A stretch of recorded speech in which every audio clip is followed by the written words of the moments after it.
Welcome to Now Tell Us. At Now Tell Us, we have guests come and tell us stories. They come and inspire us. They come and educate us on a subject that could be important to us, or which they have a passion in. And always we have great guests. That means even today we have a great guest. His name is Justin Maxwell. He's going to be telling us about the best saving structure without budgeting. Isn't that cool? I'm looking forward to hear what he has to tell us on this topic. And if you're as eager as I am to hear, then come join me as we go to meet him. And remember to share this with your friends. Yeah, that would be cool. So let's go and meet Justin.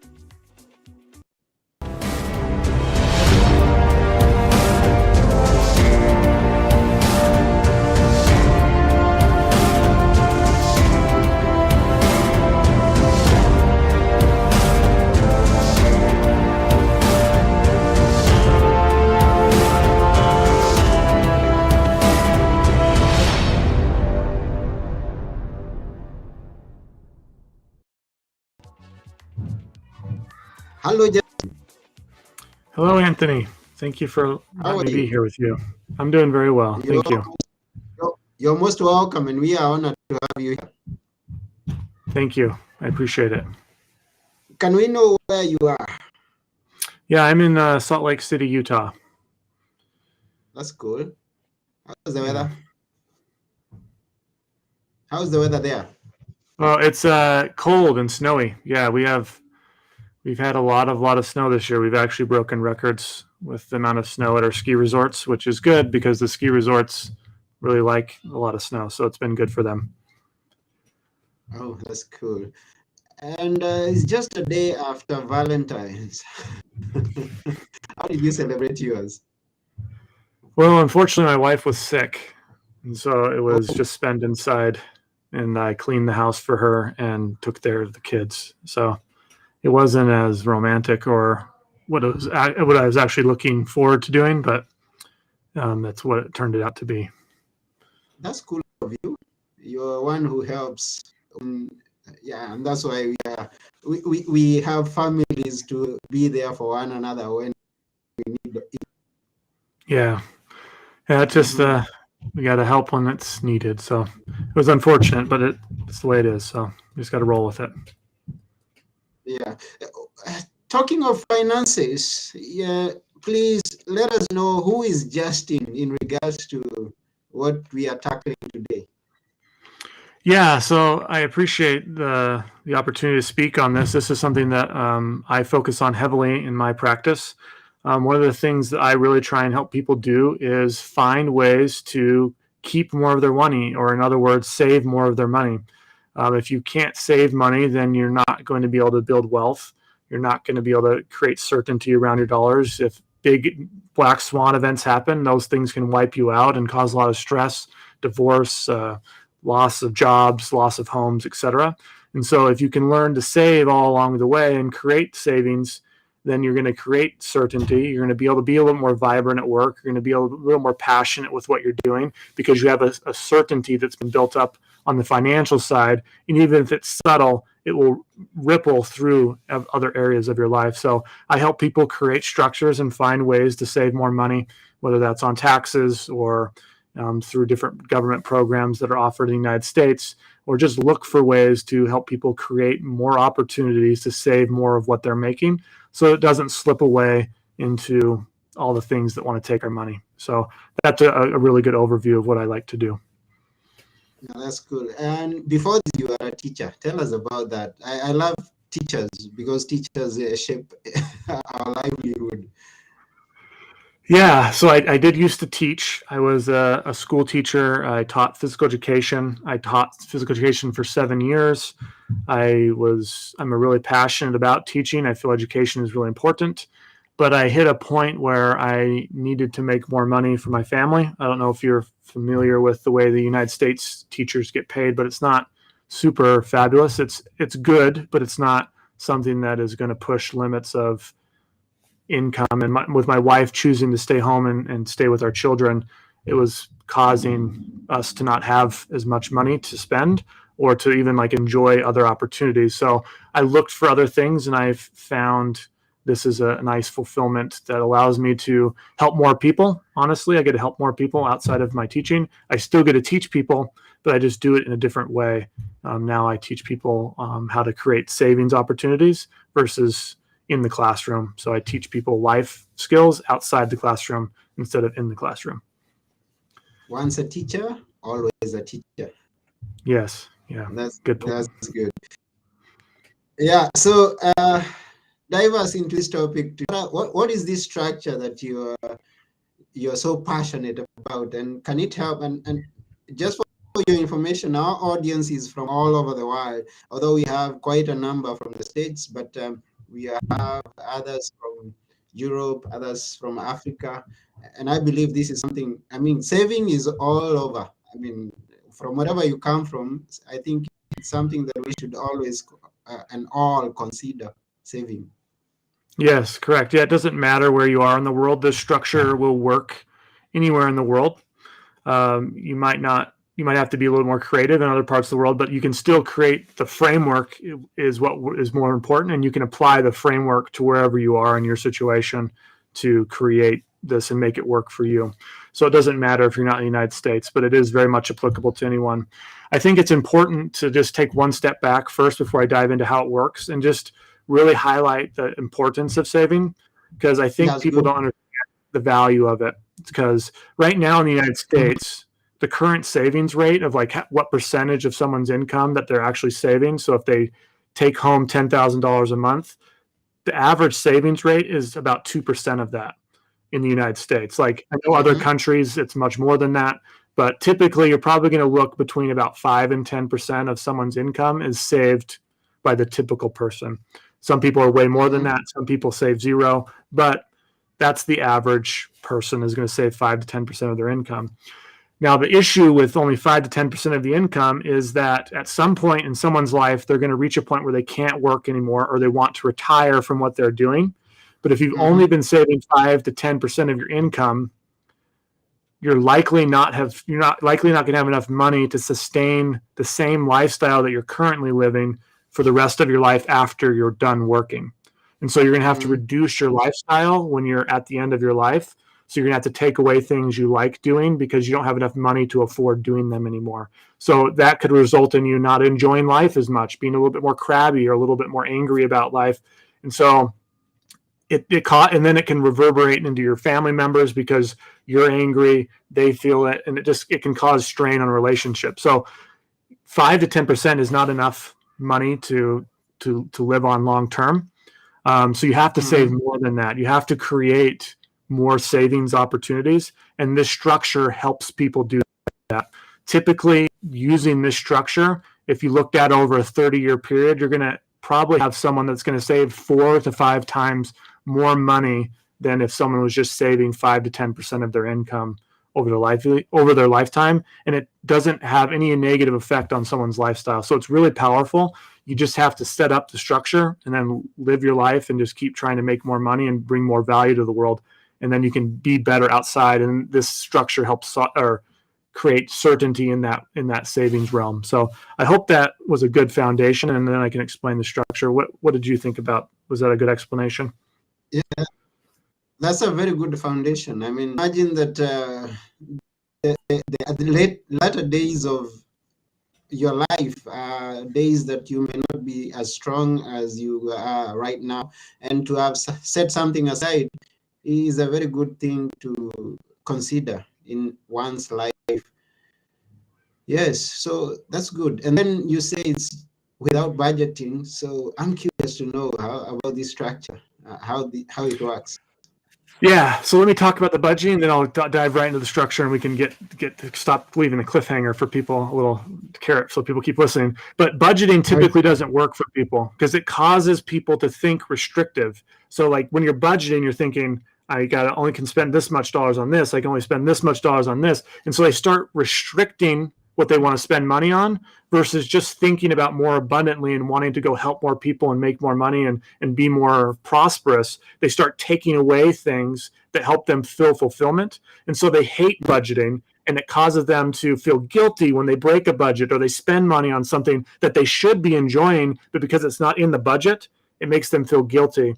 So budgeting causes issues, and then typically the scientific studies on it show that it doesn't work for the vast majority of people. And so this solution or this structure allows you to still save money, but without feeling that guilt or the pain that typically is associated with budgeting. So that's what this solves that problem, because most people don't keep budgets, and this helps you save more without budgeting and that having those feelings. So the way that this structure works is the vast majority of us, we get paid, and it falls directly into our checking account or our bank account. And the problem with this is the bank account is seen in our eyes as our spending account.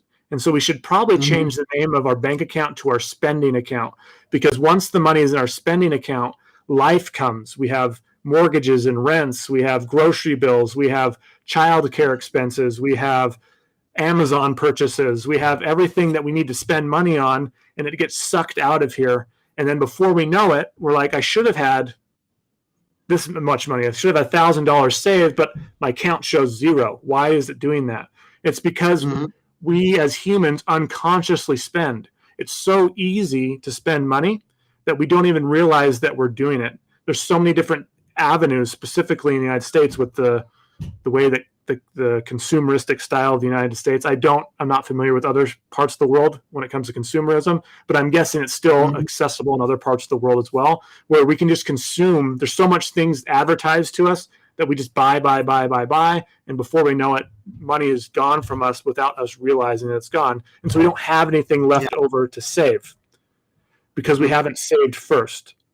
And so that leaves us like, what the heck? And now I can't save anything. And if we did save anything, we can move it over to our savings account, but it's not nearly enough to build it up. It's the 5 to 10%, or right now in the United States, the 2%, which isn't enough money to live on in the future or to create wealth with. So as what this structure does is it's going to intercept or reverse the process of saving.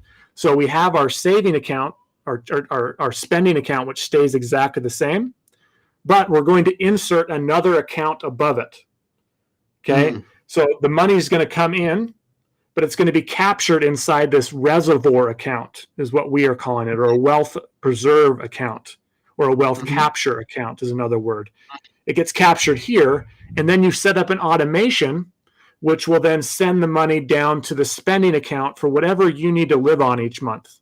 So that way, whatever's sent down to the spending account, you can spend that guilt-free, without, like, you can just spend it with your lifestyle without feeling guilty about doing things, because these dollars are meant to be spent. But everything that was captured up here in the preserve account or the reservoir account is here and captured, and you can still have access to it. Like, you could still send it down there if you wanted to, but you have to consciously send it down there. It's not unconscious. So you get to capture savings before they get sent to your spending account. And by setting up the structure, it will create a gamification for you, because you're going to see this account start to get bigger and bigger and bigger. And then you're going to want to save even more money because you see it getting bigger, and it becomes a dopamine hit in the reverse. Typically in our spending account, when we spend money, we get a dopamine hit that says, oh, wow, I got this cool thing. And so it causes us to spend unconsciously. But now it's going to reverse that, because we're seeing our savings account, our reservoir, get bigger and bigger and bigger and bigger. And now that it's here, we can consciously choose to go invest those dollars in the things that build us wealth, or we can consciously choose to use them for spending. But now it's a conscious choice, which gives us more empowerment over the situation and control over our spending, instead of it just being an unconscious thing that we have no control over. And my thoughts are, because we are talking of now this is a reservoir account, and then we have the spending account. So there in America, are you, or when you're working with the clients, are you dealing with that directly with a bank, a specific bank, or this structure is said to be applied to different banks, and then there's something that you hang on, something that reminds you that this is this bank, okay, this account, the account, the reservoir account. How does that work? Yeah, so that's an excellent question. So here in the US, there's a technology that makes this really simple. So we have an app that comes with a bank account that will become the reservoir for you. So you sign up for the app through us. It creates a new bank account up here for you, and the app allows you to automate everything. So you tell the app how much money do you need to live on each month, and once the money hits your reservoir, it'll automatically send it to your spending account. So the app makes it super simple. But for those of you that don't have access to the app, you can still use this structure in your life. You just have to be a little bit more hands-on with it. The app makes it super simple, but you can still do it. So you're going to want to choose a bank that is separate from your spending bank so that they're not connected. So there is some separation. So you can't just go grab the money and spend it. So you're going to create a bank here that's your reservoir, and then you're going to have another bank that's going to be your spending account. And then you can create an automation so that each month this bank will send automatically X amount of dollars to this bank. You have to do that like more hands-on, but you could do that same structure outside the United States without this app that we happen to have as a privilege here that's been created for us in the US. It's a lot of discipline, I guess, I believe. Yeah, it takes a little bit more discipline, but I mentioned that gamification because as you see this grow, you're going to be less tempted to spend out of this account. And one thing I could recommend for those outside the US is instead of like even almost don't like get credit cards or don't get debit cards for the reservoir account, like make it so that you don't have access to it unless it's to do like an ACH transfer or to send money somewhere. So it's either sending it to your SIN account or it's to be utilized into an investment. So you can't actually spend the dollars out of there because you don't have a check, you don't have a debit card, you don't have a credit card that's attached to that account. All of the spending account can have the credit card, it can have the debit card, it can have the checks. But this one is just for capturing wealth and just for capturing savings. Does your app have access to all the banks in the US, or there are some specific banks that it works with?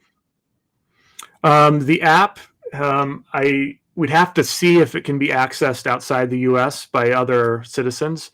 I know for sure all 50 states in the United States and Puerto Rico can access this bank, but I'd have to check if it can be utilized outside the US. But if it does, I can let you know, and then we could inform your listeners that it does indeed work outside the US. But I know for sure anyone in the United States can access this bank with the app.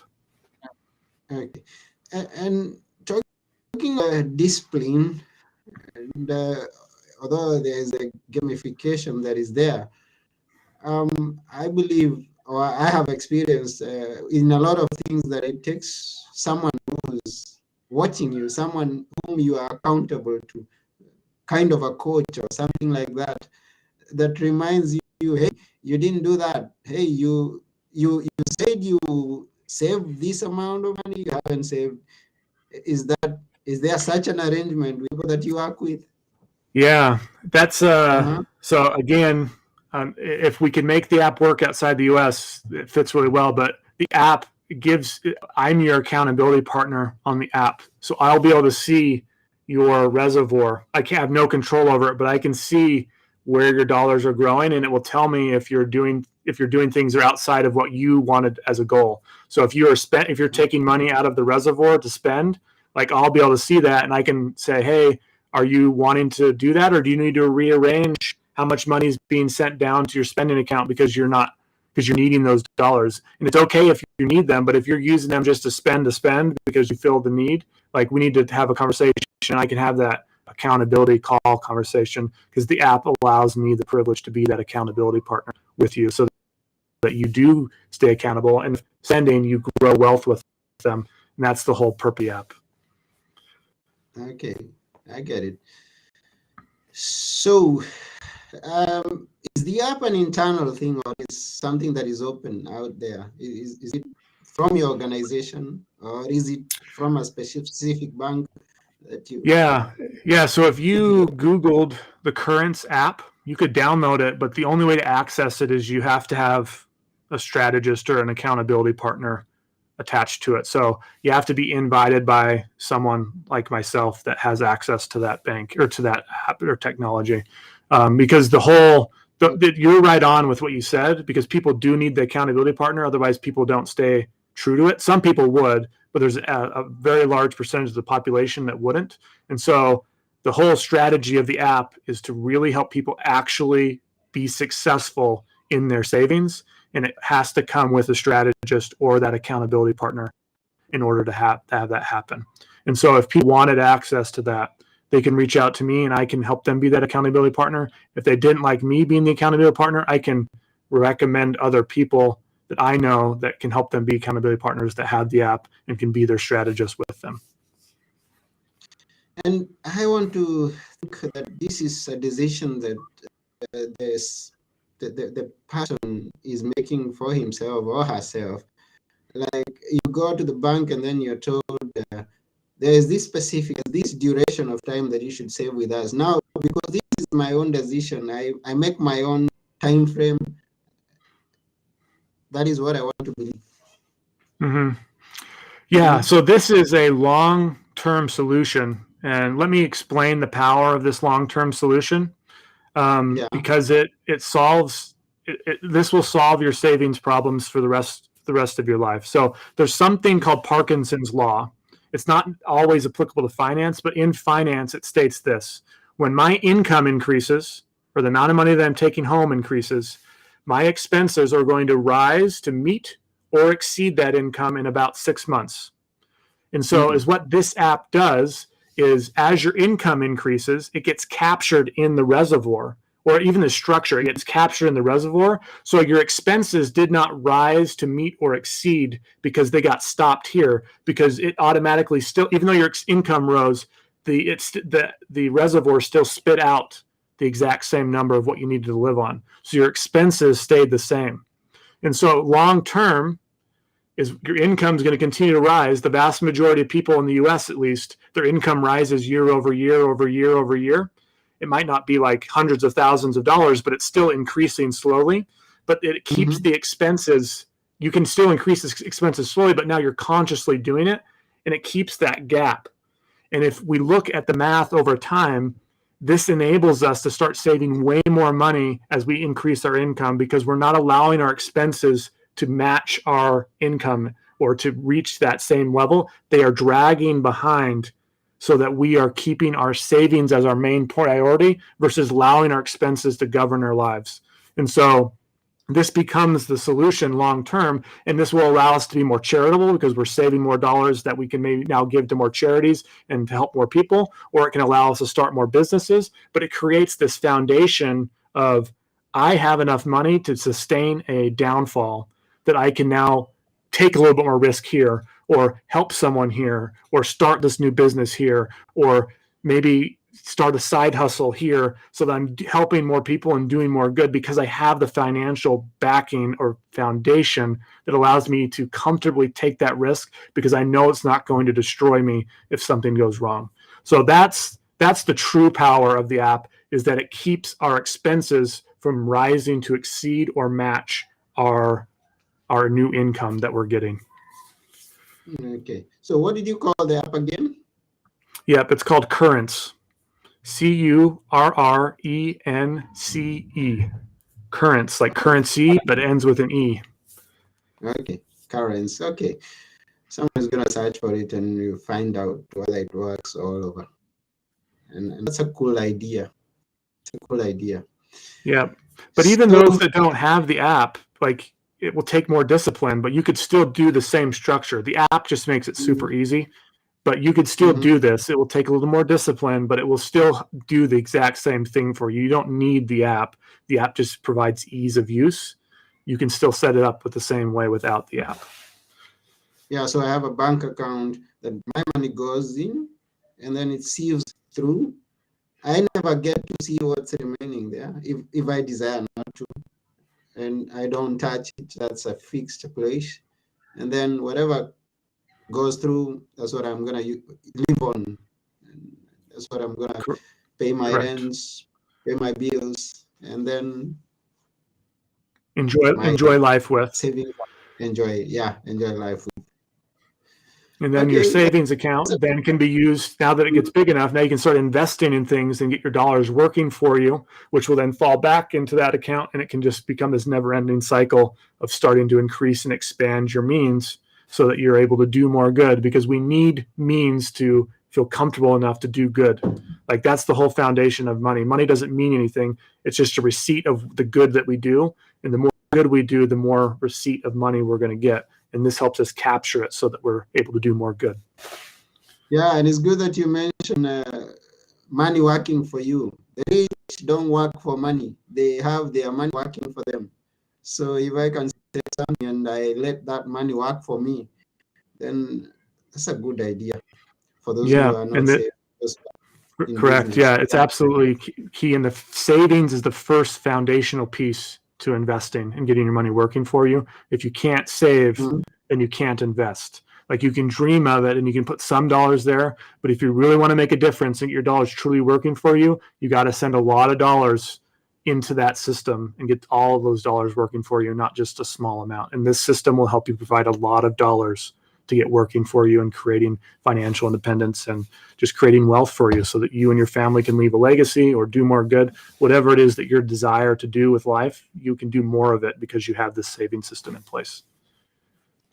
Wow. And in your experience, which could be an easy place to start for an entrepreneur? Someone who thinks that I need money to work for me. Maybe I have a day job, I'm busy, and I need to have something. I need to have my savings bringing in more money for me. How, how would you advise someone to get started? Yeah, get started by increasing your savings and then educate yourself on what you want to invest in. So start by increasing your savings, implement this structure or a structure that's allowing you to increase it, and then Mm-hmm. choose to learn about what and how investments work. So whether you like investing in the stock market, learn how the stock market works and go figure it out so that you understand the upsides, you understand how to limit volatility, you understand what you're investing in, the companies that you're investing in, etc. Or learn skills like investing in real estate or investing in other businesses or investing in intellectual property. Like learn what you want to learn and what you are passionate about investing in, and then go do it. But because you've been building up this saving system, once you're ready, you'll have plenty of capital to direct towards those things. Like that's my recommendation. Figure out savings first, then deliberately invest in what you know and understand and have at least some control over. Thank you for that. Yes, this has been Now Tell Us, and we are almost coming to the end of the show. And we thank every person who's watching out there. Remember to share this episode with your friends. If you get to watch it or listen to it after we're through, we always appreciate some feedback, some questions. Yeah, I know that Justin would love some feedback or some questions. How can people connect with you if they need to follow up with you? Yeah, easiest way is to just reach out to me and get on my calendar, and we can have a conversation, however long you want it to be. The easiest way to get on my calendar is going to biglifefinancial.com/TRP. This will allow you to get onto my calendar. We can have a conversation. We can see if this will work for you. And if you're not in the United States, by that time, I'll have an answer on if the app will work outside the US. And then if not, I can help you consider ideas and brainstorm with you on how you can set this up in your situation and talk it through with you so that you can get the structure in place, because the structure is what matters, not necessarily the app. The app does make it easier, but the structure is more important than the app. The app just adds ease.